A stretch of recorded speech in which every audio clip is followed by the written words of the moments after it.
Alô, gente querida, gente boa aqui e em qualquer outro lugar desse planetinha de Deus, onde quer que eu esteja sendo visto, ouvido, em qualquer ambiente ou em qualquer plataforma, que o Senhor seja conosco, que a gente seja visitado por toda essa graça de Deus que não faz acepção de pessoas, que chega a qualquer um de nós em qualquer lugar.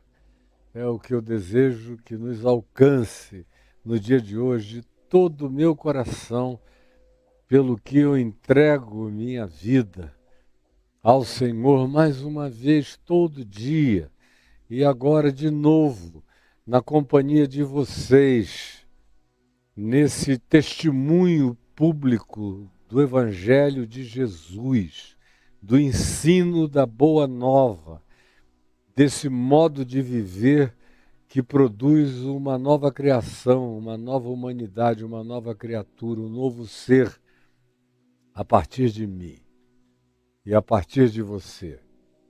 O Evangelho não é algo para ser imposto às coletividades. Não é um projeto político, ideológico para ser imposto como programa de governo em lugar nenhum. Jesus nunca propugnou uma teocracia. Nunca foi palavra dele, desejo dele, missão dele, proposta dele, derrubar o Império Romano e instituir um reino de Deus e a imposição da prática da vontade de Deus como ideologia coletiva. O Evangelho convida indivíduos, pessoas, a nascerem de novo.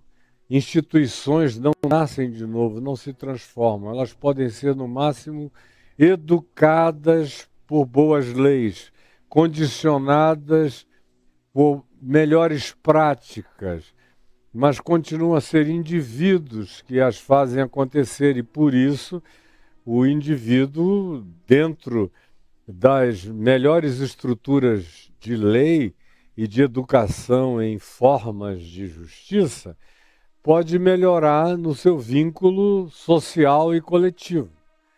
Uma sociedade que tem boas leis estruturadas e boas práticas de educação se torna superior às que não a possuem. As que não possuem isso viram organizações ou instituições, organizações não, mas instituições caotizadas no absoluto. Mas, mesmo as mais evoluídas do planeta, aquelas que habitam os Países Baixos, a região nórdica da Europa, que tem muito mais sofisticação na praticabilidade legal, social, na distribuição de rendas, no tipo de sociedade que produzem, ainda são habitadas por indivíduos tomados por sentimentos mais variados, de inveja, de competição, de observação crítica perversa, de maledicência. Todas essas coisas não são coibidas de fora para dentro.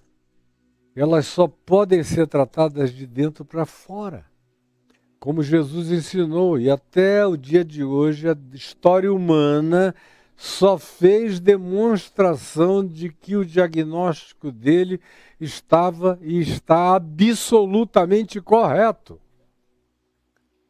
A gente consegue diminuir os agravos com governos razoáveis e com leis boas e com educação.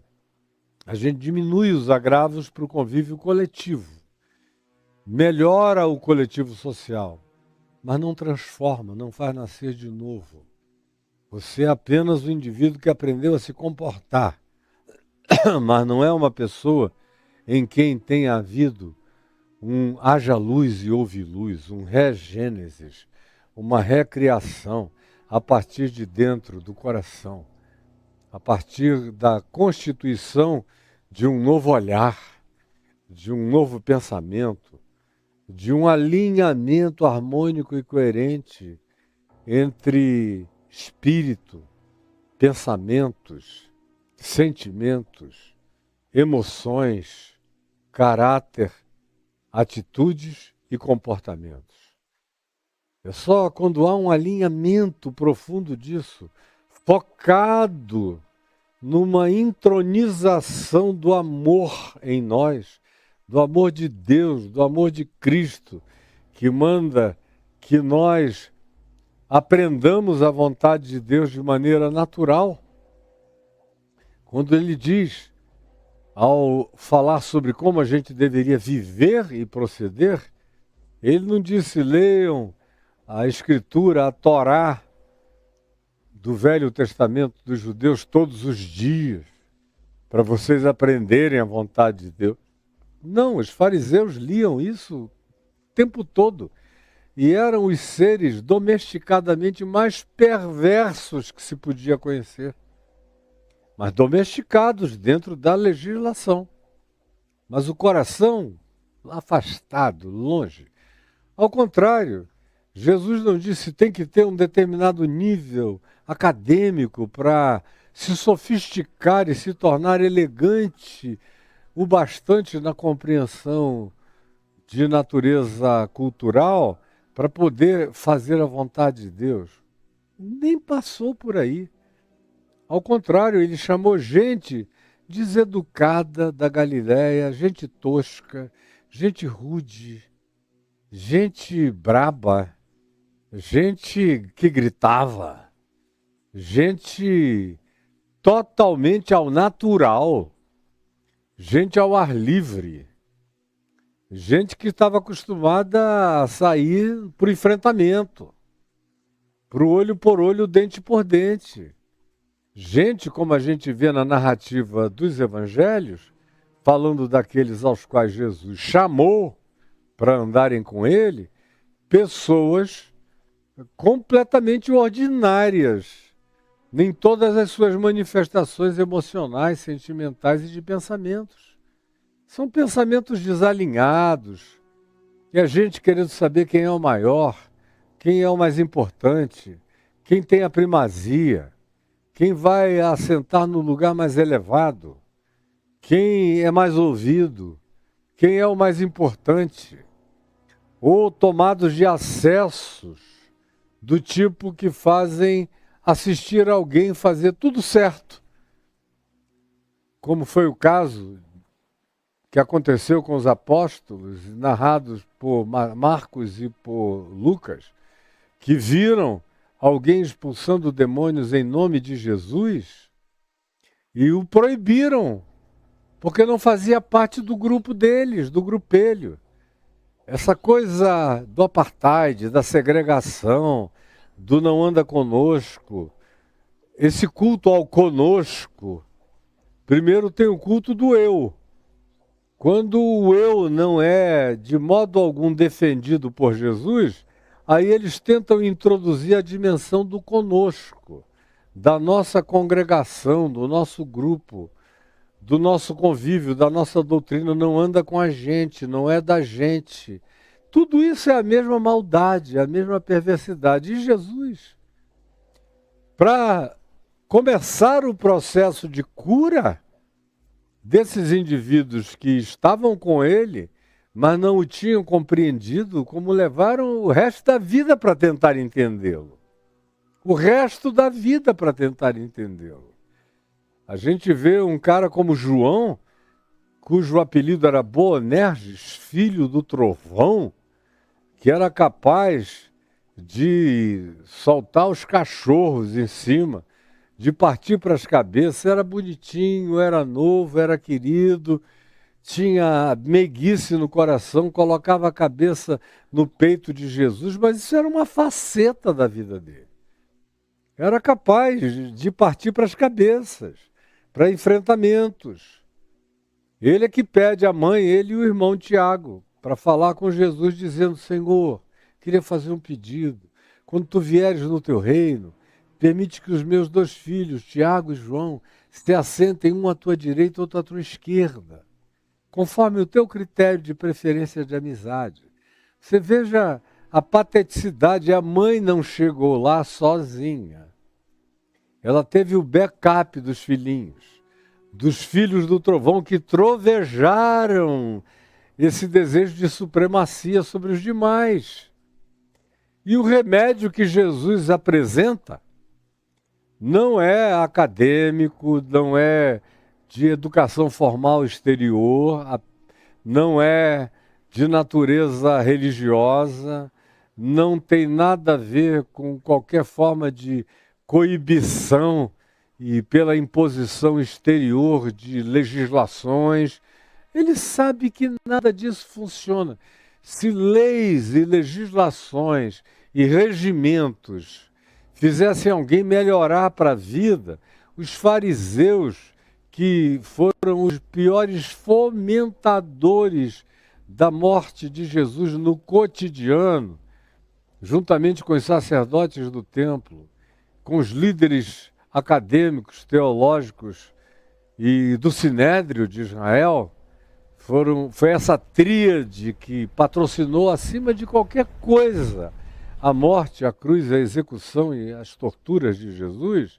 Se lei tivesse esse poder de produzir uma pessoa melhor, meu Deus, os fariseus seriam uns entes santos. Não lhes faltava leitura, não lhes faltava educação, não lhes faltava jejum, não lhes faltava a prática das orações exteriores e formais, não lhes faltava o convívio congregacional, não lhes faltavam os encontros congregacionais variados com os melhores rabinos, com os melhores educadores. O próprio Paulo é um exemplo veemente disso, de como ele tivera a melhor educação greco-romana lá em Tarso, que era um grande centro acadêmico da Ásia Menor, um dos melhores, com os melhores professores e universidades e ensinos, foi onde Paulo foi criado. Depois ele vai e é educado em Jerusalém aos pés do principal rabi, do principal rabino, do principal mestre dos seus dias, da sua época, junto com Gamaliel, mas ele, junto com outros que tinham estado precedentemente a Gamaliel, por exemplo, com quem Paulo estudou, sob cujos pés ele se assentou para aprender, estavam vindo do rabino Hillel, do rabino Shammai, tinha uma quantidade enorme de outros rabinos celebrados e que os fariseus ouviam. E era com eles que aprendiam as suas sabedorias. E era a partir dessas sabedorias que eles desenvolveram a sua raiva canina de todos aqueles que fossem diferentes disso. E Paulo, que é bastante conhecido da gente, é um dos maiores exemplos disso. Ele diz, educado aos pés de Gamaliel, da tribo de Benjamim, da seita dos fariseus, hebreu de hebreus, de uma genealogia impecável, fazendo um tracing back para os seus antepassados mais distantes, inequivocamente. Mas olha o que aconteceu. Quanto mais ele se dedicou ao estudo da religião e ao aprendizado do judaísmo, pior ele se tornou como ser humano. Mas ele odiou os diferentes. No caso ali eram os cristãos. Os discípulos de Jesus em Jerusalém eram o grupo LGBTQIA+, no olhar dos religiosos. Era gente para morrer, para ser extirpada, para ser tirada, para ser afastada, para ser posta para longe. Na equivalência dos dias de hoje para a religião, assim se tornaram os discípulos de Jesus para aquela geração que teve em Paulo um dos jovens mais proeminentes, como ele mesmo veio a dizer. No meio da minha geração, diz ele, eu me destacava além de todos. Foi por isso que ele recebeu cartas, autorizações, legalizações de todas as naturezas para perseguir os discípulos de Jesus, para torturá-los, para aprisioná-los, para fazê-los negarem a fé e para executá-los e matá-los. Paulo mandou matar muita gente. Não foi só algo que aconteceu esporadicamente. Ele foi veementemente praticante dessa hostilidade vivida em nome de Deus. E foi isso que ele fez. E fez com intensidade maior do que qualquer outro antes dele. Ele foi absolutamente intragável e demoníaco nas práticas de desumanidade que ele veio a exercer. Vocês vejam como, quanto mais ele teve de instrução e de conhecimento, mais com a arrogância desse supremacismo acadêmico, ele se tornou perverso nas suas práticas de superioridade, que olhava para quem não pensava como ele, do jeito dele, como seres absolutamente descartáveis, desprezíveis e desnecessários à existência humana. O que Jesus diz? Ele diz, sem citar ninguém, sem evocar Sócrates, Platão, Zenão, Epicuro, ninguém. Ele diz, o que quereis que os homens vos façam? Fazei vós, primeiro a eles. Olhem para vocês, é a partir de vocês, do que vocês sabem que dói, do que vocês sabem que faz mal, do que vocês não querem para vocês. Vocês sabem que fome não é bom. Vocês sabem que sujeira não é bom. Vocês sabem que pobreza não é bom. Vocês sabem que receber ódio não é bom. Vocês sabem que rejeição não faz bem. Vocês sabem que desenvolver uma autoimagem oca é horroroso. Ser tratado como um raca, como um coisa alguma, como um nada. Vocês sabem, a partir de vocês, o que faz mal à vida. Como também vocês sabem como ser amigo e ter amigos é tão bom. Vocês sabem como ser perdoado faz tão bem. Vocês sabem como tirar pesos do coração alivia tanto a vida. Vocês sabem como comer bem, ter a garantia do pão nosso de cada dia, é absolutamente saudável para qualquer um, para vocês também. Vocês sabem como sair de um banho gostoso traz um bem-estar enorme. Vocês sabem como ter um telhado, um teto, uma cobertura, é de uma proteção benfazeja e saudável, extraordinariamente incomparável. Vocês sabem como roupa limpa para vestir é tão agradável.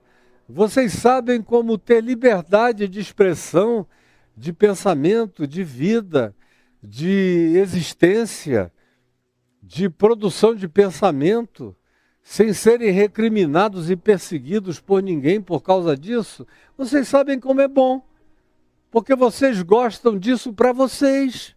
Vocês querem isso em favor de vocês.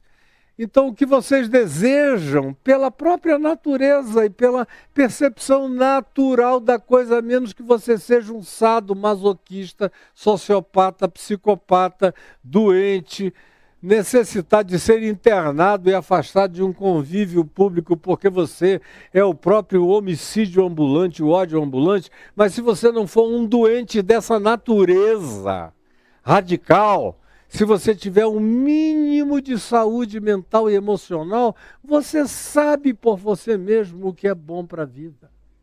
E se você sabe por você mesmo o que é bom para a vida, você sabe qual é a vontade de Deus para a vida. Porque a vontade de Deus para a vida é tudo que faz bem. É tudo que alimenta a existência. É tudo que cobre. É tudo que não faz o sol arder na cara. É tudo que não deixa você com sede. É tudo que alimenta a tua mente, alma e espírito. É tudo aquilo que dá a você o espaçamento necessário para você não virar um bonsai de coisa nenhuma nem de ninguém. Então, o que você sabe que é bom para você, imagine e projete como sendo bom para o outro. O que você quer para você, queira para o outro. Não precisa ter livro nenhum, academia nenhuma, frequentar universidade alguma, não se demanda um PhD, nem um pós-doutorado de nenhuma natureza para chegar aí. Isso faz parte de uma natureza que a academia não ensina, mas que a prática do amor produz. Quando a gente decide que vai pautar a vida e vai pisar no chão da boa nova, da boa notícia, quando a gente vai ser portador de alegria e de verdade, e de justiça, e de amizade, e de boa vontade, e de simpatia, e de coragem verdadeira nos vínculos com a vida, quando a gente é assim, a gente faz bem a si mesmo e a gente faz bem aos outros. Todo mundo sabe disso. Só os doentes, corruptos e perversos é que odeiam gente assim. Mas você não quer ser nenhum deles. E Jesus não nos ensinou a ser como nenhum deles. Mas até mesmo esses, Jesus alcançou e fez com que a impressão do amor de Deus que vazava de Jesus fosse tão fortemente, veemente, inegável e incontestável, que até esses, muitos deles se curvaram e vieram. E se levantaram como Zaqueu, que não tinha sido doutrinado em nada. Só tinha visto Jesus fazer algumas coisas. E tinha visto Jesus passar. E tinha visto como ele tratava, como ele olhava, como ele sorria, como ele acolhia. Como ele era, nas expressões não vocalizadas dele. O cara sobe numa árvore e olha. Meu Deus, esse homem é diferente. O que é isso que está atravessando Jericó? E de repente ele se assusta quando Jesus olha para o sicômoro em cima e diz: Zaqueu, desce depressa, porque hoje eu quero ceiar na tua casa. E o cara desceu, era um homem mínimo, o maior anão da terra, desceu. E Jesus foi para a casa dele, era também o maior rico da cidade. O maior corrupto da cidade.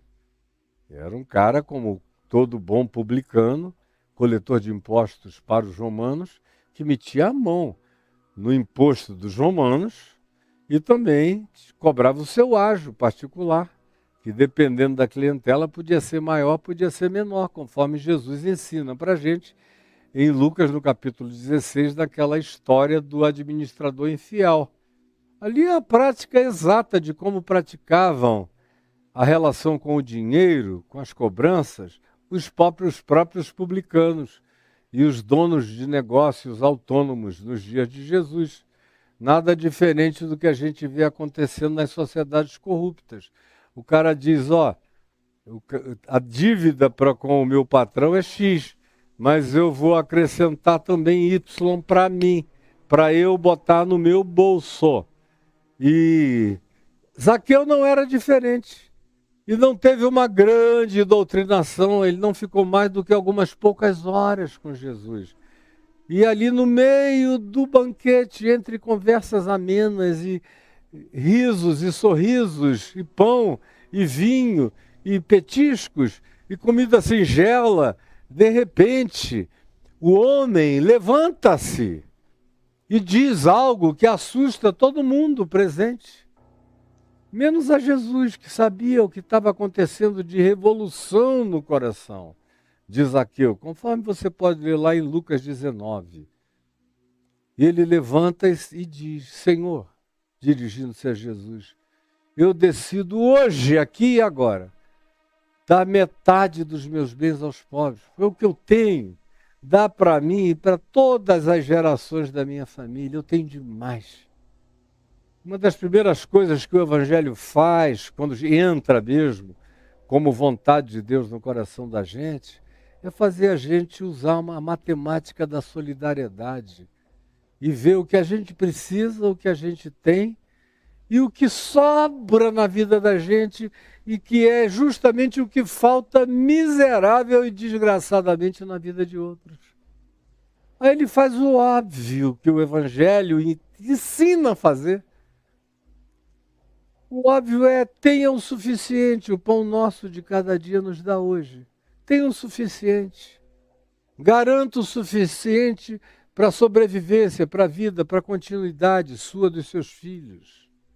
Agora, o que seja sobra, como Jesus conta numa parábola daquele homem louco que já era rico e resolveu multiplicar muito, e guardou, e guardou, e guardou, e construiu celeiros, e acumulou grãos e grãos e grãos para muitas gerações.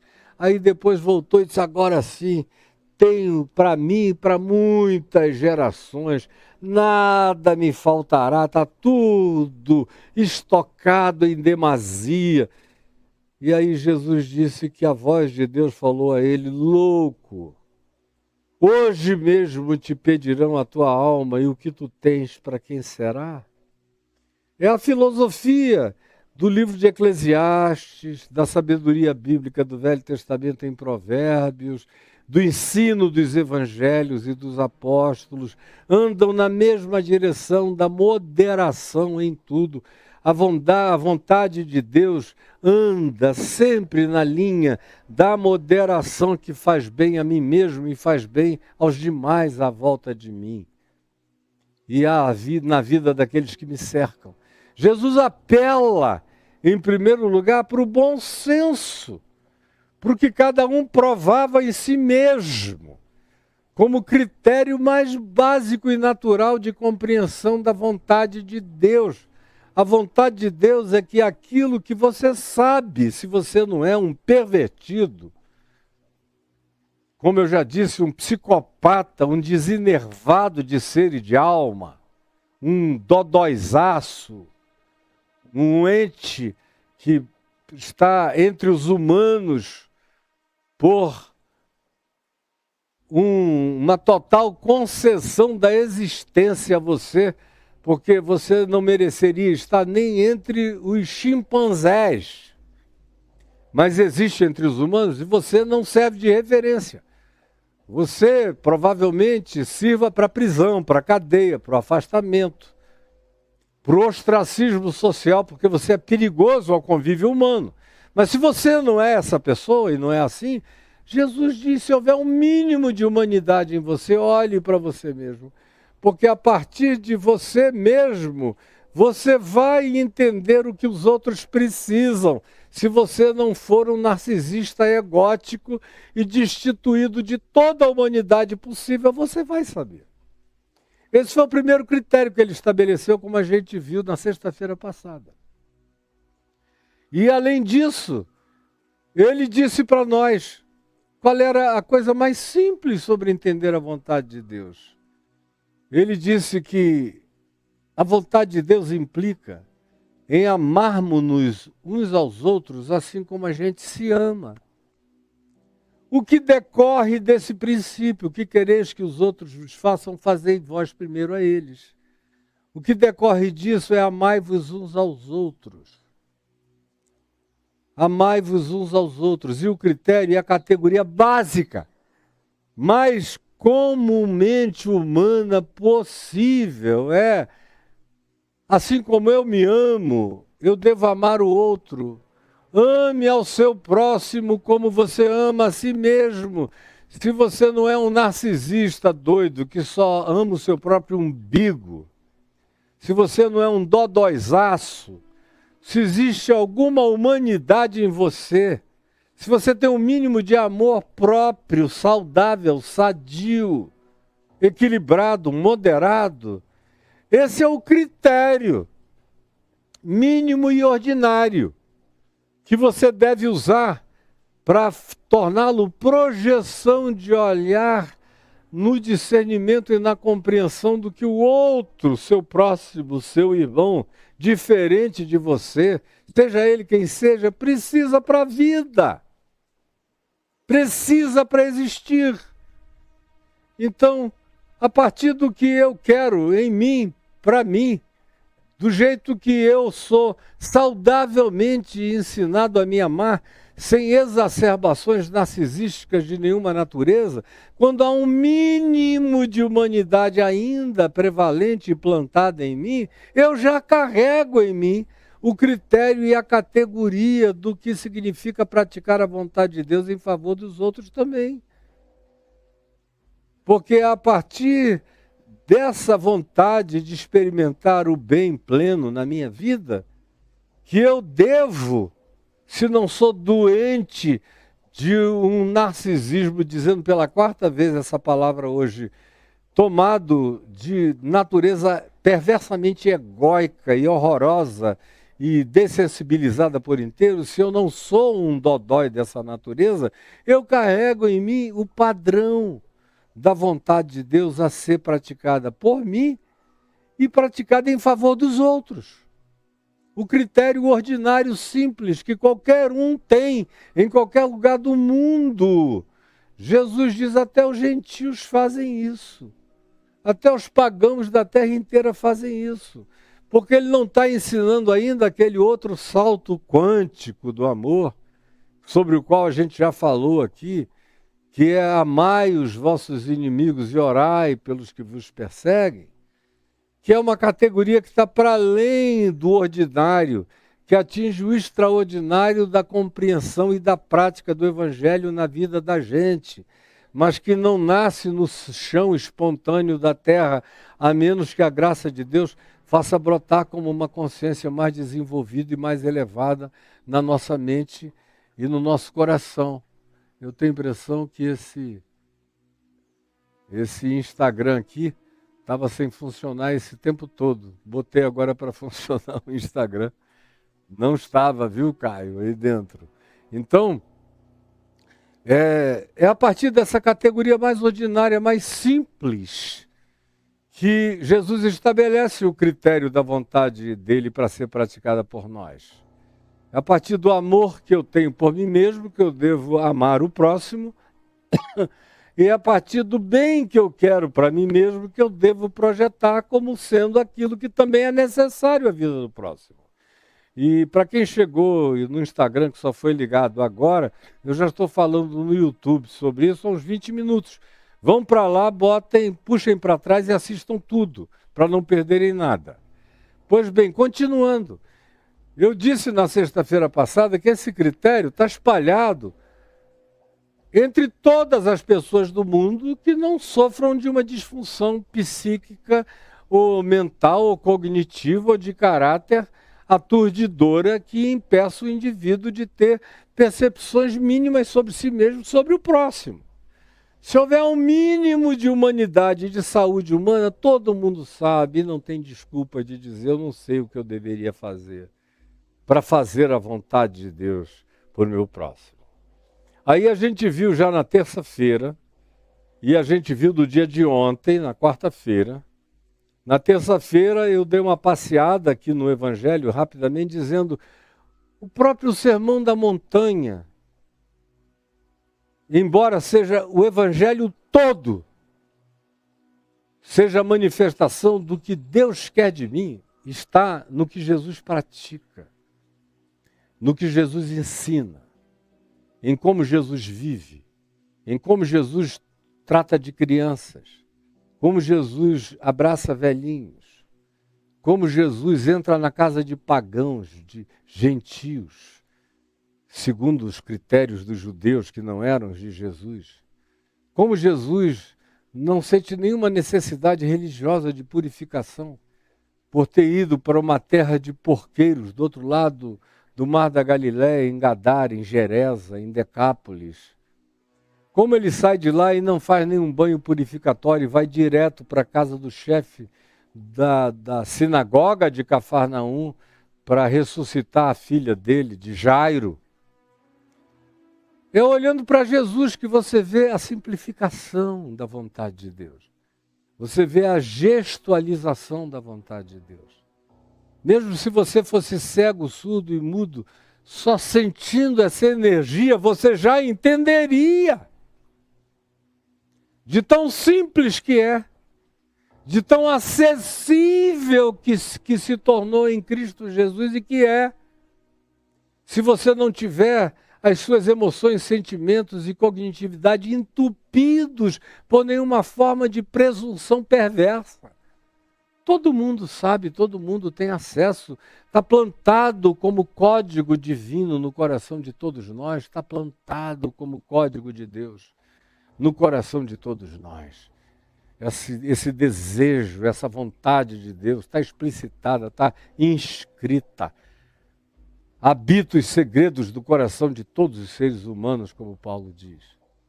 Aí, na terça-feira, eu dei uma passeada aqui rápida no sermão chamado da montanha, só para dizer, olha, só olhando isso aqui, você não precisa de mais nada. Você já sabe tudo que agrada a Deus.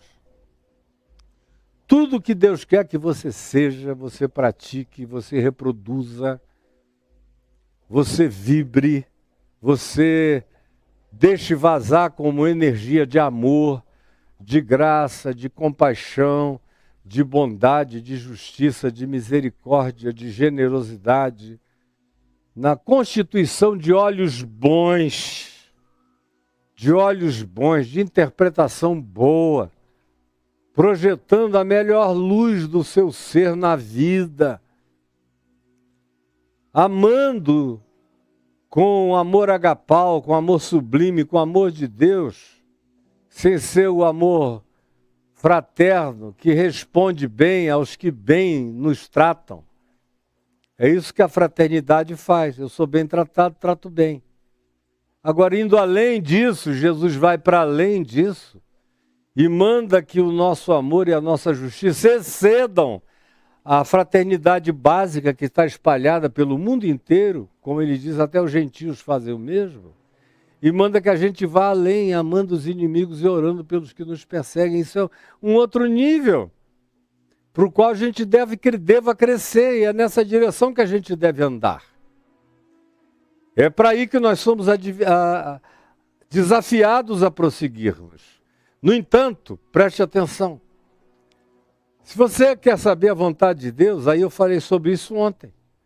Não entre nessa arapuca maligna de profetas que vão dizer para você as coisas mais idiotas desse mundo e mais anti-evangelho, na maioria das vezes, possíveis. Só vão te fazer promessa de dinheiro, de prosperidade, de viagem. Eu vi você chegando com uma mala na mão. Ou eu vi um varão alto te cortejando. Ou eu vi uma santa de Deus separada para você.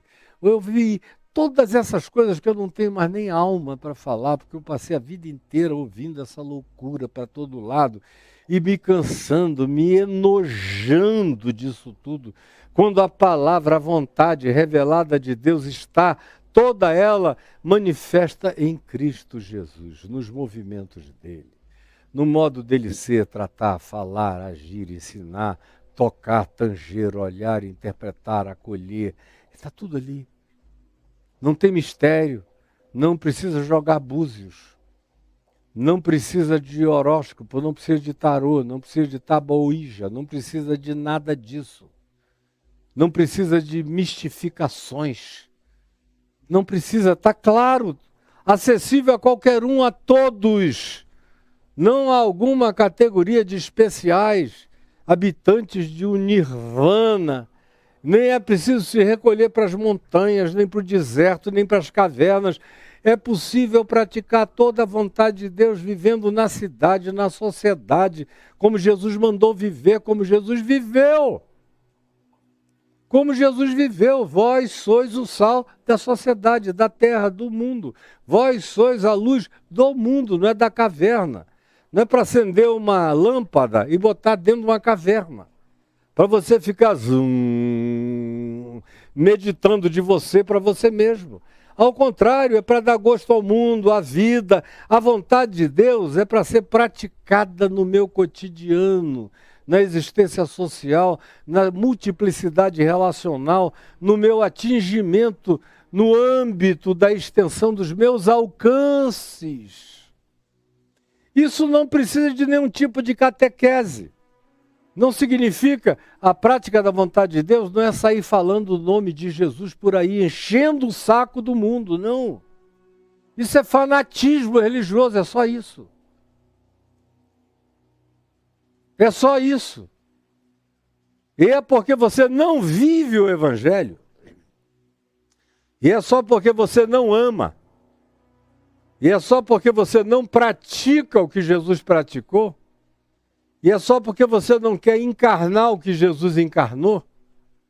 E é só porque você tem preguiça infernosa de andar após Jesus e fazer como ele fez e ser como ele era e buscar o que ele ensinou a gente a buscar, praticar e viver, é que você quer transformar a vontade de Deus em oráculo especial e inatingível, quase que num gnosticismo, dado a conhecer apenas a alguns que frequentem algumas reuniões misteriosas de profecia ou que tenham acesso a algum grupo de seita especial que anuncia para todo mundo para vender a particularidade da sua suposta especialidade aos outros, dizendo só aqui é que a vontade de Deus é revelada plenamente. Mentira!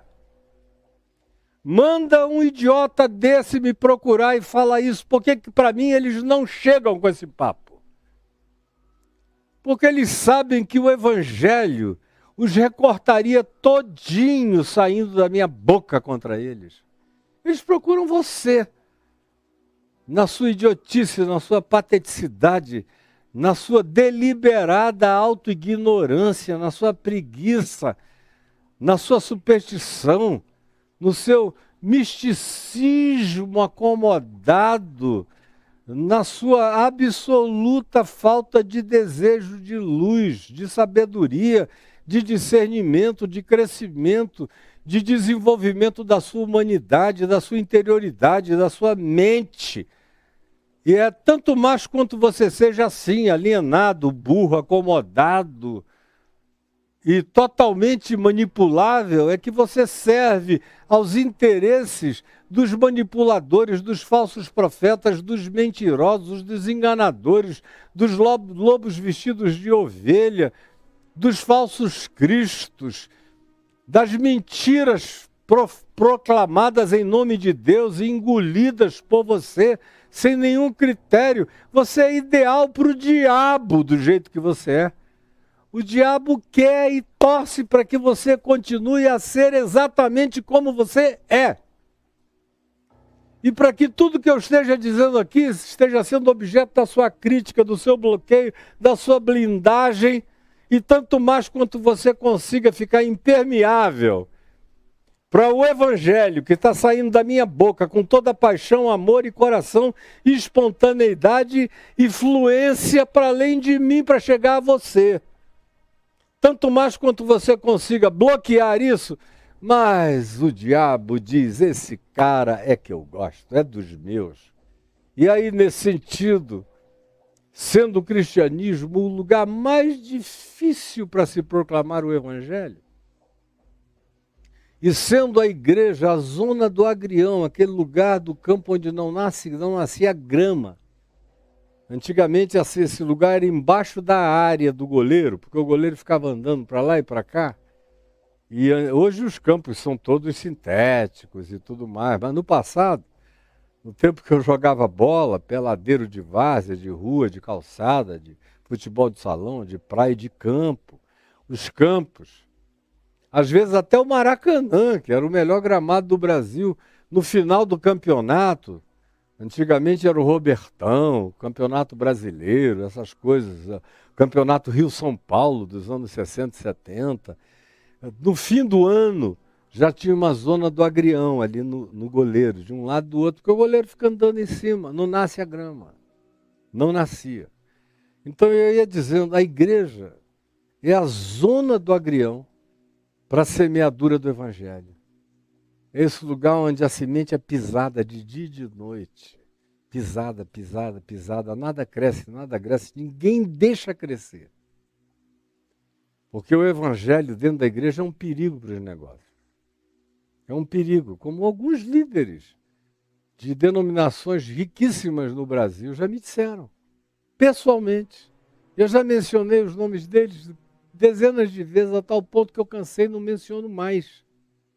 Quem ouviu, ouviu, quem creu, creu, quem quis entender, entendeu. Do contrário, é só o conceito que você vai receber. Como eles me disseram, olha, esse evangelho que você prega é todo verdade, todo de Jesus, mas aqui na minha igreja não tem lugar para ele. Assim mesmo, na minha cara. E eu estou ouvindo isso desde que eu sou um jovem pastor. Há 50 anos atrás, eu comecei a ouvir isso a primeira vez, eu levei um susto. Foi um jovem pastor batista da Igreja Batista Regular, que dizia que todos os outros cristãos não eram filhos de Deus, legítimos. Eles eram uns adotados, filhos de criação de segunda categoria, nem como adotados genuínos. O verdadeiro adotado não conhece diferença entre os filhos genéticos e ele. Isso nem existe.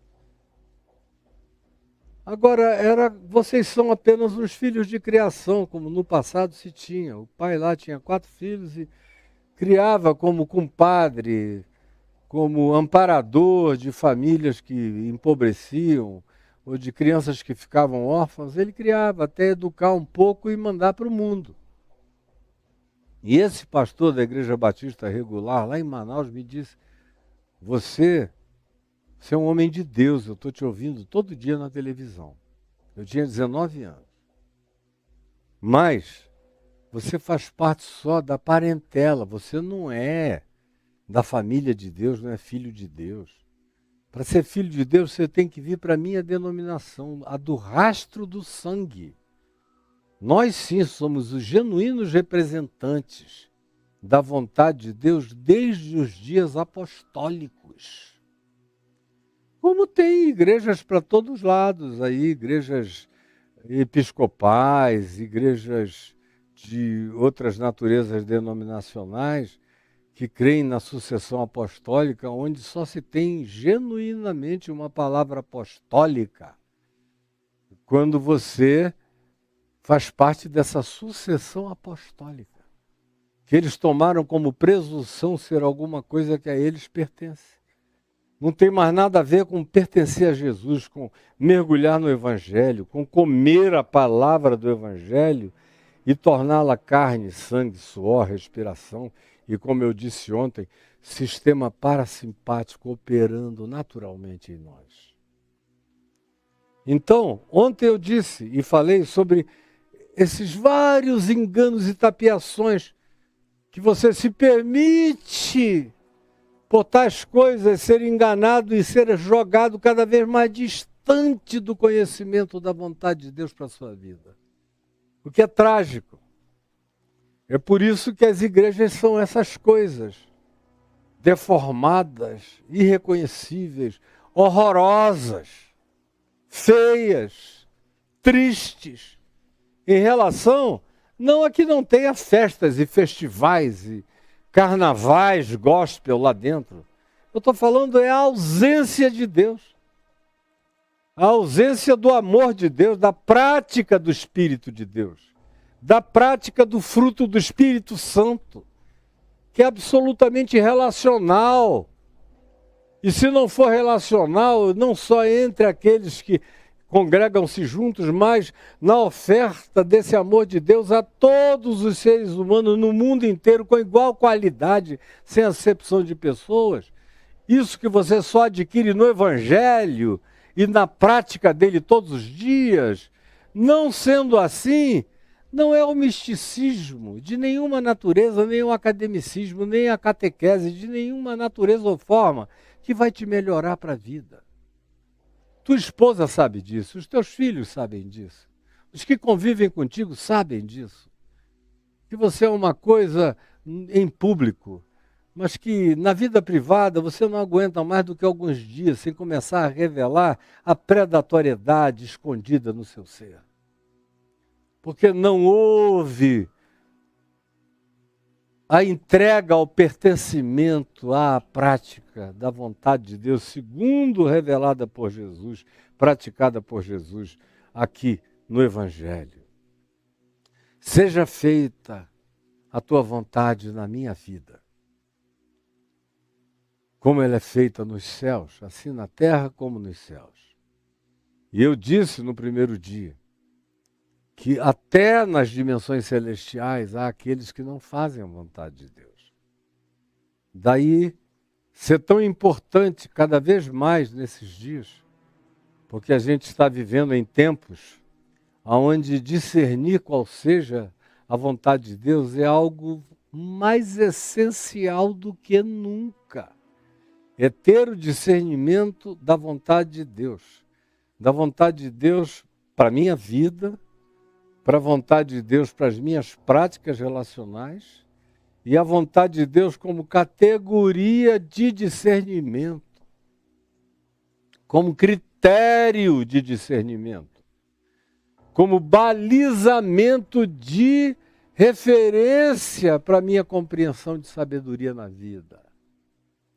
A vontade de Deus é para a minha prática e é também para o exercício do meu entendimento, para o exercício da minha compreensão, que quando pratica a vontade de Deus, e ela só é realizável se for praticada, se não for praticada, ela não serve como ensino para ficar academizado em algum recanto do intelecto humano, ela só se manifesta como eclosão de uma vida nova quando ela é praticada. Quando a gente bota o primeiro passo, o segundo passo, o terceiro passo, quando a gente vai fazendo disso o nosso marca-passo, aí ela vai crescendo, o chão vai se ampliando, o mundo da vontade de Deus vai se descortinando e com ele, sabe o que surge?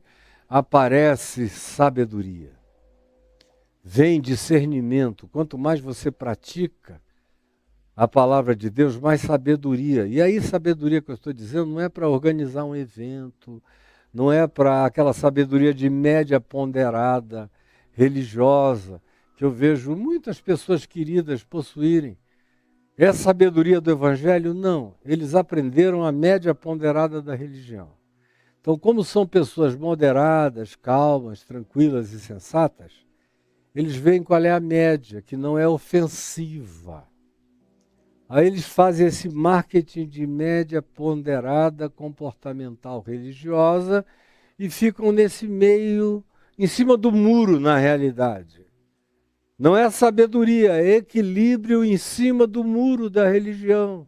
Nem tanto ao mar, nem tanto à terra, meu querido, vamos aqui.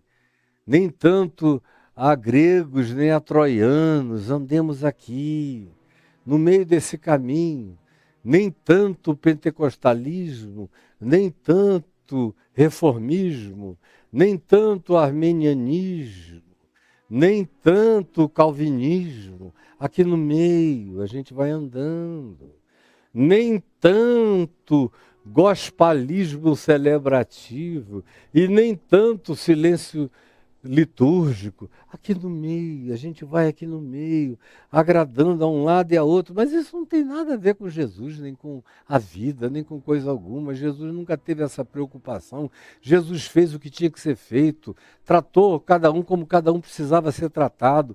Quem gostava, gostava, quem não gostava, odiava, mas ele foi em frente, celeremente no seu caminho até a morte, morte de cruz.